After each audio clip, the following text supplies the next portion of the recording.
Hey, this is Dale from Book Brand Business, and the question I'm answering today is, what kind of book can I write? And it's very important that we choose the right book. Now, before you start, you obviously need to think of your core message of your business, core message of your book and your brand, and making sure that they all align. Really think about the reason that you're writing this book. Who is your ideal reader and what are their expectations? What's that journey you're going to take them on? And what outcome do you have for them? And what else are you going to do with this book?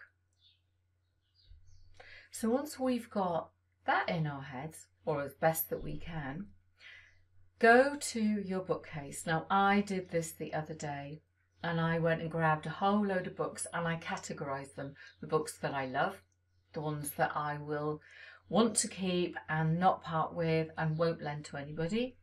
And then there's a whole load of books that I bought for whatever reason that I haven't read.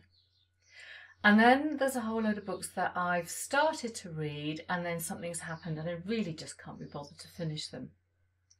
So it's about looking at these books and doing an analysis. And you don't have to go really deep into it, but it really does help if you know what you love and what you hate and why.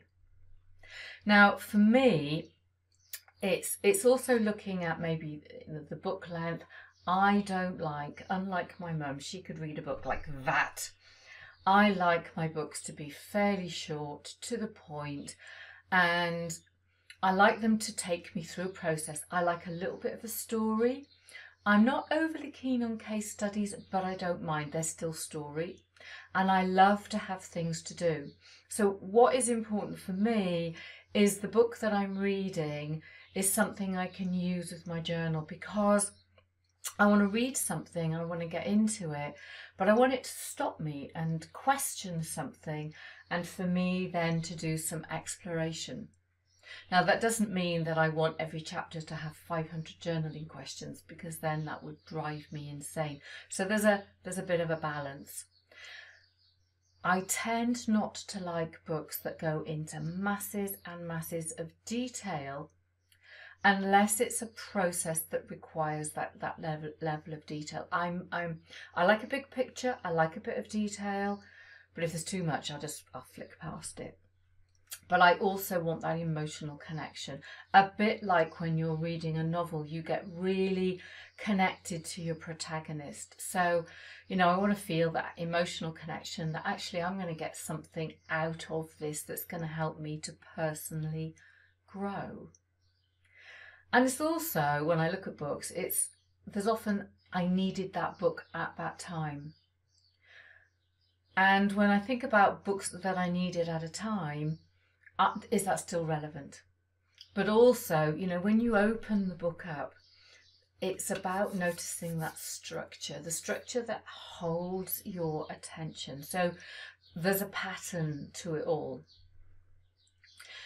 So when you look at a book and you say, yeah, do you know what? I really love this. Think about, I've said, why you really love it, because what you want to say to yourself is, why would you write a book in a style that you hate? So if you hate books that just do a process and have no story in, why would you write a book like that? Unless perhaps your publisher has asked for it, or there is some other very specific reason. Now, I have written books that are just pure process, because when I've looked at them, it's like, what does my ideal reader need? What is the purpose of writing these books? They're for my coaching practice, they're for my online courses, my retreats, my 90-day programs, etc., etc. So books that I'm currently writing are a little different. I'll come on to that. So here's some kinds of books that I like, and you might like them as well. So I like really factual books with no fluff, that takes you through a process and makes something simple for you. So if I'm trying to achieve something in the moment, then that particular book will take me through how to do something. That might be personal growth, using a camera, cooking something, but it's factual, no fluff, dead simple.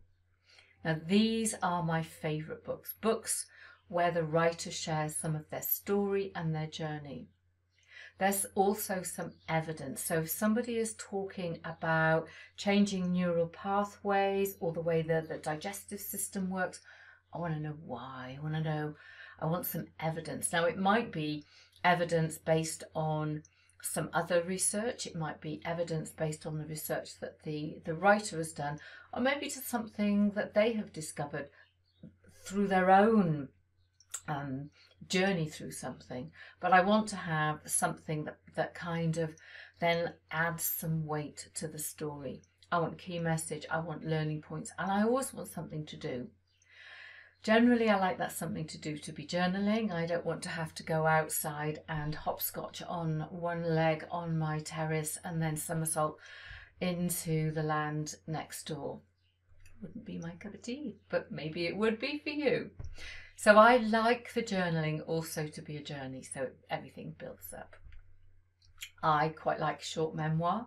I do tend to read some fairly harrowing things, but there's always some kind of learning point in them. And not all memoirs that I read are harrowing. Some are just very, very beautiful. I like dip in, dip out books. So perhaps someone has written a book where they've just taken a short pithy idea and you just dip in, dip out, and whatever comes up for that day is something to focus on. Fact-based books, so things like nutrition, stuff about the body. I have loads of nutrition books because that's another interest of mine. So yes, I tend to have creaking shelves full of different types of nutrition books, ways of looking at health in many, many different ways. But I just like that kind of stuff. And I also like books where there's oracle cards, and I'm not so keen on the tiny little books that you get with them, but bigger books where there's a lot more to think about. So again, there's a bit more of a journey, a bit more of a story.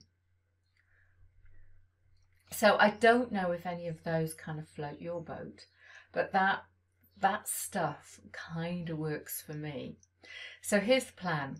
Go and pick 3 of your books that you really, really like and deconstruct the framework. Now, is there parts of that you can model while you stay true to what you want to write? So have a look at it. What do you think about the flow, the structure? Do you like the fact there's a quote, a little bit of a story, a bit of evidence, a bit of how-to? Or do you like a bit of how-to, a bit of story? What works for you? And then think about, what works for the ideal reader, what is the purpose of your book, etc., etc. So finally, think of, you are not your ideal reader. So you've gone through the journey, but what helped you go through the journey? What kind of books?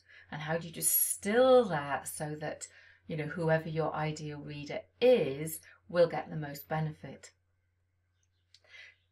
And I come back to, why would you write a book that you hate to read? Ask your readers what they like. And a great place to go is go onto Amazon and read the reviews. You will find out masses. And in this particular example, this is the Lean In book. And out of 537 reviews, most are really positive. But what is great, you get such a richness of responses. And the handful of people that don't like it, they obviously don't like the style of book. So a different kind of style of book would have suited them. They're in the minority. So, if you love Lean In, if it's in your genre, you've read the reviews, you like the style, then that's something that you can model. So I'm Dale from Book Brand Business. And if you would like some support in terms of accountability, support, feedback on your writing, then I have the Big Book Inner Circle. We meet weekly, we discuss stuff like this. You get access to all of my courses. I also do one-to-one coaching. I have a 90-day program which is just for 4 people, and you can find me at Book Brand Business.